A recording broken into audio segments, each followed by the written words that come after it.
জগন্নাথ প্রিয়া, হ্যাঁ বলো। স্বামী স্ত্রী যদি একই সাথে একই গুরুদেবের কাছে থেকে দীক্ষা গ্রহণ না করে তাহলে সেই দীক্ষা নেওয়া নাকি সম্পূর্ণ অর্থহীন?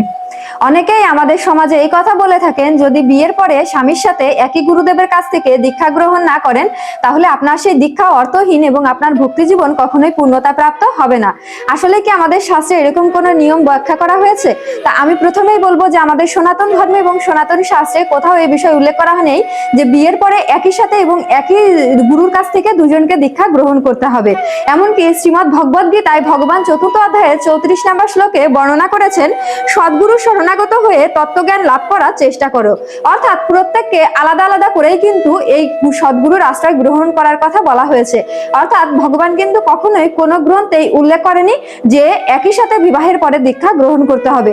নারদ ভক্তি সূত্রে বর্ণনা করা হয়েছে যে ভক্তি হচ্ছে সম্পূর্ণ মনের ব্যাপার, কখনোই জোর করে হয় না। অর্থাৎ আপনার একটা মত পছন্দ, হয়তোবা আপনি শৈব মতে পছন্দ, একজন কৃষ্ণ মতে পছন্দ, তাহলে আপনাদের যদি দুজনের বিয়ে হয় তাহলে এখন যদি স্বামীর বাড়ি থেকে জোর করা হয় যে আপনাকে শৈব মতে অবশ্যই দীক্ষা গ্রহণ করতে হবে, কিন্তু আগেই আপনি কৃষ্ণ মতে দীক্ষা গ্রহণ করে ফেলেছেন, তাহলে অবশ্যই আপনারা দ্বিতীয়বার দীক্ষা গ্রহণের কোনো প্রয়োজন নেই।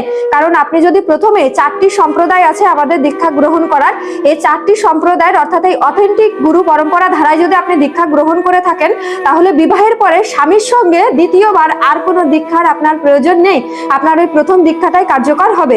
এই জন্য আমাদের সমাজে যে প্রতিষ্ঠিত একটা কুসংস্কার আছে, বা বলতে পারেন এটা হচ্ছে চাপিয়ে দেওয়া, জোর করে চাপিয়ে দেওয়া হয় বিশেষ করে নতুন বউদের উপরে, যে আমার ছেলে বা আমাদের পরিবারের কুলগুরু আছে এবং সেই গুরুদেবের কাছ থেকে বিয়ের পরে সবাইকে একই সঙ্গে দীক্ষা গ্রহণ করতে হবে। এরকমের কোনো নিয়ম কোনো শাস্ত্রে উল্লেখ করা নেই, এটা সম্পূর্ণ আমাদের বানানো নিয়ম। তাই এর পরবর্তীতে কাউকে যদি এরকম দ্বিতীয়বার দীক্ষা গ্রহণ করার কথা বলা হয় তাহলে অবশ্যই সচেতন থাকবেন এবং আপনারা অবশ্যই প্রতিবাদ করবেন, কারণ এরকম কোনো নিয়ম আমাদের শাস্ত্রে উল্লেখ করা নেই।